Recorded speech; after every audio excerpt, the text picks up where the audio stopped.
नमस्कार, अश्विनी अन्नपूर्णा किचनमध्ये तुम्हा सर्वांचं मी पुन्हा एकदा मनपूर्वक स्वागत करत आहे। तर आज आपण नाश्त्याची रेसिपी पाहणार आहोत। अगदी झटपट तयार होणारा हा नाश्ता आहे। फक्त एकच वाटी पोह्यांपासून आपण सर्व फॅमिलीसाठी मस्त असा मऊ लुसलुशीत आणि जाळीदार नाश्त्याची रेसिपी पाहणार आहोत। तर हा नाश्ता बनवण्यासाठी आपल्याला कुठलेही डाळ, तांदूळ किंवा कुठलीही पूर्व तयारी करावी लागत नाही। अगदी झटपट वेळेवर सुद्धा हा तुम्ही नाश्त्यासाठी किंवा डब्यासाठी बनवू शकता। बनवायला अतिशय सोपा आहे। यासोबत कुठल्या वेगळ्या चटणीची सुद्धा आवश्यकता नाही। हा तुम्ही असाचही खाऊ शकता। चला तर मग रेसिपीला आपल्या सुरुवात करूया। नेहमीप्रमाणेच रेसिपी अगदी साधी आणि सोपी आहे, त्यामुळे तुम्हाला नक्कीच आवडणार आहे। तर त्यासाठी रेसिपीला एक लाईक अगोदरच करून द्या। तर रेसिपीला सुरुवात करण्यापूर्वी पुन्हा एकदा तुम्हाला माझे एक निवेदन आहे, तुम्ही जर माझ्या चॅनलवरती नवीन असाल आणि चॅनलला अजून माझ्या सबस्क्राईब केले नसेल तर सबस्क्राईब करा। हा नाश्ता बनवण्यासाठी आपल्याला जास्त काही भांडे सुद्धा भरवावे लागणार नाही। फक्त मिक्सरच्या भांड्यामध्ये सर्व जिन्नस टाकायचे आणि मिक्स करायचे आहे। तर मिक्सरच्या भांड्यामध्ये घरातल्या एका वाटीने मोजून बरोबर आपले रेग्युलरवाले जे पोहे आहे, कांदा पोहेवाले, तेच पोहे इथे मी वाटीभर घेतलेले आहे। मेजरिंग कपाने घेणार असेल तर एक वाटी घ्यायचं आहे आणि सेम वाटीने अर्धी वाटी आपल्याला बारीक रवा घ्यायचा आहे। त्याच वाटीने आपल्याला बरोबर पाव वाटी इथे आपल्याला बेसन पीठ घ्यायचं आहे, साधारणतः 4 चमचेभर। तर घरातली कुठलीही एक वाटी फिक्स करायची आणि त्यात सर्व जिन्नस मोजून घ्यायचे आहे। अर्धा इंच आलं घेतलेलं आहे, त्यानंतर 3 हिरवी मिरची घेतलेली आहे, 1 चमचा आपल्याला साखर टाकायची आहे। त्याचबरोबर यामध्ये मी 5 ते 6 लसणाच्या कळ्या टाकत आहे, पाव चमचा हिंग घालायचा आहे आणि सेम वाटीने बरोबर आपल्याला पाव वाटी दही घालायचं आहे। आता ह्या दह्याऐवजी तुम्ही इथे ताक वापरलं तरीही चालेल, काहीच हरकत नाही। सेम वाटीने आपल्याला इथे सुरुवातीला अर्धी वाटी पाणी टाकायचं आहे आणि हे सर्व जिन्नस मिक्सरला दळून घ्यायचं आहे। लगेचच यामध्ये चवीनुसार मीठ टाकायचं आहे।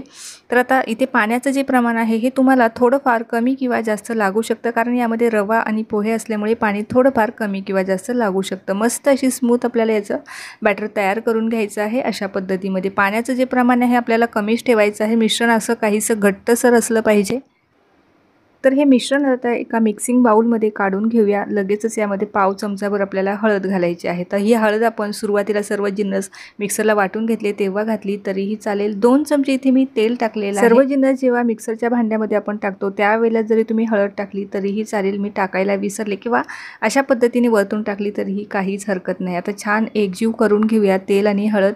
मस्त असं आपलं बॅटर तयार झालेलं आहे। 5 मिनिटासाठी याला आपण रेस्ट देऊन घेऊया, म्हणजे रवा आणि पोहे छान असे भिजतील। 5 मिनिटानंतर आपण पुन्हा एकदा हे एकजीव करून घेऊया।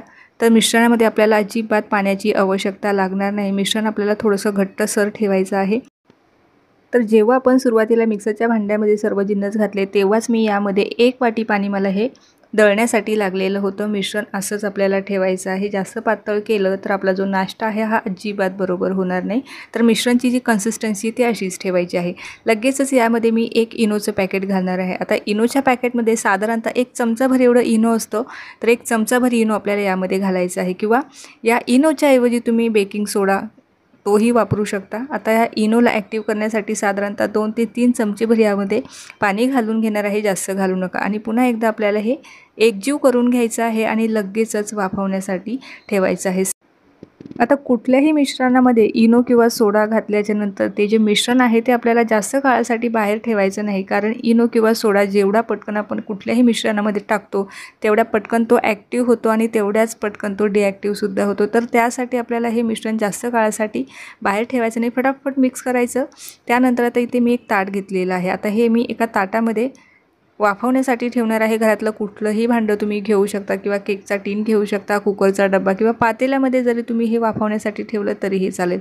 तर या ताटाला मी खालून अगोदर थोडंसं तेल लावून घेतलेलं होतं, त्यानंतरच हे मिश्रण यामध्ये घालायचं आहे। ताटामध्ये मिश्रण छान एकसारखं पसरवून घ्यायचं आणि थोडंसं 2-3 वेळा टॅप करायचं, म्हणजे जे काही एअर बबल्स असतील ते सुद्धा निघून जातील। थोडंसं मी मिरची पावडर आता यावरतून घालत आहे। तुम्ही काळी मिरी पूड टाकली किंवा मिरची पावडर टाकली तरीही चालेल। आता हे रेडी झालेलं आहे। आता हे आपण 15 मिनिटासाठी वाफवून घेणार आहोत। तर वाफण्यासाठी मी पाणी अगोदरच खळखळून उकळवून घेतलेलं आहे। कुठलीही इडली किंवा ढोकळा बनवणार असाल तर, किंवा कुठल्याही पदार्थामध्ये इनो घातलेला असेल आणि त्याला वाफवायचं असेल तर पाणी आपल्याला अगोदरच उकळवून घ्यायचं आहे आणि त्यानंतरच मिश्रण आपल्याला वाफण्यासाठी ठेवायचं आहे। कारण इनोला वाफ लागल्यानंतर आपलं जे काही पदार्थ असेल तो छान असा जाळीदार तयार होतो। तर त्यासाठी आपल्याला कुठलाही ढोकळा बनवणार असू किंवा इडली बनवणार असू तर त्यासाठी पाणी आपल्याला अगोदरच उकळवून घ्यायचं आहे।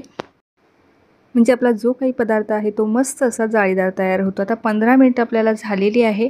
15 मिनिटाच्या अगोदर उघडून बघायचं नाही, 15 मिनिटानंतरच आपल्याला हे चेक करायचं आहे। तर तुम्ही पाहू शकता काडी अगदी क्लीन निघालेली आहे, म्हणजे आपला जो नाश्ता आहे मस्त असा शिजलेला आहे। आता हा काढून घेऊया आणि पूर्णपणे आपल्याला थंड करून घ्यायचा आहे। थंड झाल्याच्या नंतरच कट करायचा आहे, अगोदर कट करू नका, नाही तर व्यवस्थित कट होणार नाही। वरतून मी थोडीशी कोथिंबीर टाकणार आहे आणि थोडासा तडकासुद्धा घालणार आहे। यावरतून तडका टाकणं पूर्णपणे ऑप्शनल आहे, परंतु मस्त असा तडका टाकल्यानंतर हा मस्त असा सॉफ्ट आणि स्पंजी तयार होतो। तर तडका नाही टाकला तरी काहीच हरकत नाही। कट करून घेऊया, पूर्णपणे थंड झाल्याच्या नंतरच कट करायचं आहे, म्हणजे आपले मस्त असे पीसेस तयार होतात। तुम्ही चौकोनी आकारामध्ये, डायमंड शेपमध्ये किंवा अशा पद्धतीने तुम्ही सँडविच शेपमध्ये कट केले तरीही चालेल। तर साधारणतः हा नाश्ता जो आहे हा थोड्याफार प्रमाणामध्ये जसा ढोकळा आपण बनवतो अगदी तसाच तयार होतो। तर तुम्ही पाहू शकता मस्त असा मऊ लुसलुशीत आणि जाळीदार तयार झालेला आहे। एक पीस मी तुम्हाला काढून दाखवते, त्यावरूनही तुम्हाला समजेल की हा खालपर्यंत अगदी मऊ लुसलुशीत आणि जाळीदार तयार झालेला आहे। खाताना सुद्धा हा घशामध्ये अडकत नाही। यासोबत कुठल्याही चटणीची आवश्यकता नाही। जर तुम्हाला कुठली चटणी हवी असेल तर तुम्ही कुठल्या चटणीसोबत सुद्धा खाऊ शकता किंवा ह्याला तुम्ही असाचही खाऊ शकता। याला कुठल्या चटणीची सुद्धा आवश्यकता नाही। आणि मुख्य म्हटलं तर हा जो नाश्ता आहे हा अगदी संध्याकाळ किंवा दुसऱ्या दिवशीपर्यंत हा अगदी जसाची तसा राहतो, अजिबात कडक होत नाही, एकदम मऊ लुसलुशीतच राहतो। तर एकदा तरी हा जरूर ट्राय करून पहा। अतिशय सोपी अशी रेसिपी आहे, अगदी बघता क्षणी बनवायला घ्याल इतकी सोपी आहे। आणि सकाळच्या घाई गडबडीमध्ये जर नाश्ता बनवायला वेळ नसेल तर हा नाश्ता तुम्ही जरूर ट्राय करून पहा। अगदी पटकन होणारा हा नाश्ता आहे, यासोबत कुठल्या चटणीची सुद्धा आवश्यकता नाही।